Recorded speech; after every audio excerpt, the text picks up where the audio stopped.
Oh, wow. Look at that. Huh.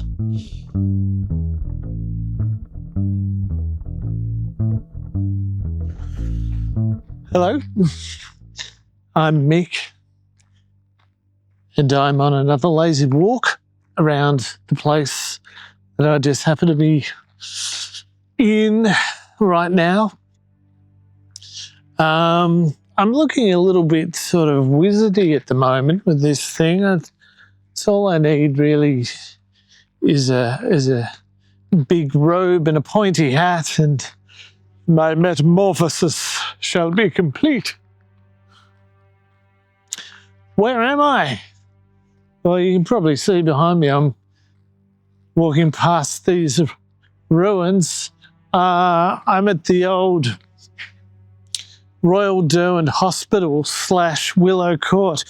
Willow Court's the older bit. This is not as old, but it was part of the greater Royal Derwent Hospital complex. Just come for a bit of a look. I've been here before a couple of times. I find it fascinating and fucking creepy. So this place, this whole thing, there's been this kind of weird vibe about it.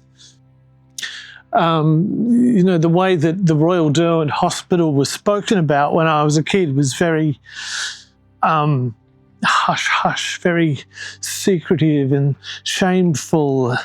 Because my uncle, after his wife died in the sort of late 70s, early 80s, he went through a bit of a thing, and he was in here.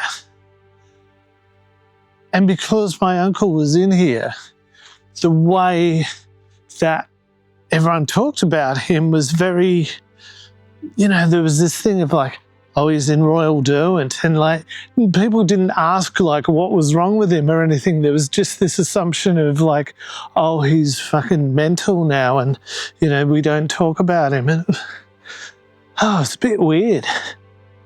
Like, I was quite young at the time, but I remember that vibe of like, oh, you don't talk about Uncle Jack now. Yeah, interesting.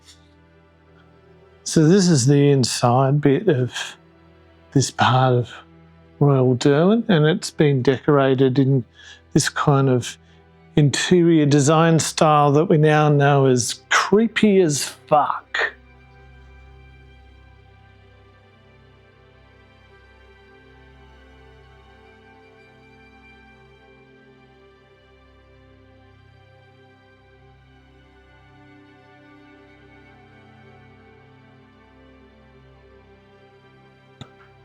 So I don't know exactly where my uncle would have been housed while he was here, but God, you can sort of just imagine what it would have been like. There would have been staff, there would have been patients, there would have been sort of quite the hive of activity, I imagine. And now it's so quiet. It's really creepy. I don't like it. It was a weird thing about my Uncle Jack being in here was that people didn't ask, you know, how he was or anything like that. There was just this, as soon as people found out he was in Royal Derwent, they kind of just nodded and then invented all sorts of mental health disorders that he must be suffering from, you know, and he just got pigeonholed into like crazy, cuckoo, weird, he's in Royal Derwent, you know, there's a, and it was, you know, the whole stigma associated with that. And even when he got out and he used to come round at Christmas and stuff like that, and he got remarried, he was doing fine, but there was still this sort of cloud that sort of came with him. I you know, in interacting with him just one-on-one, he seemed fine. But then when people would talk about him after he'd left or before he'd arrived, they'd still be like, he was in Royal Derwent, you know, and people shifted the way they behaved around him. Didn't really think that much about it at the time because I was quite young, but thinking back, it's pretty sad really, the whole thing.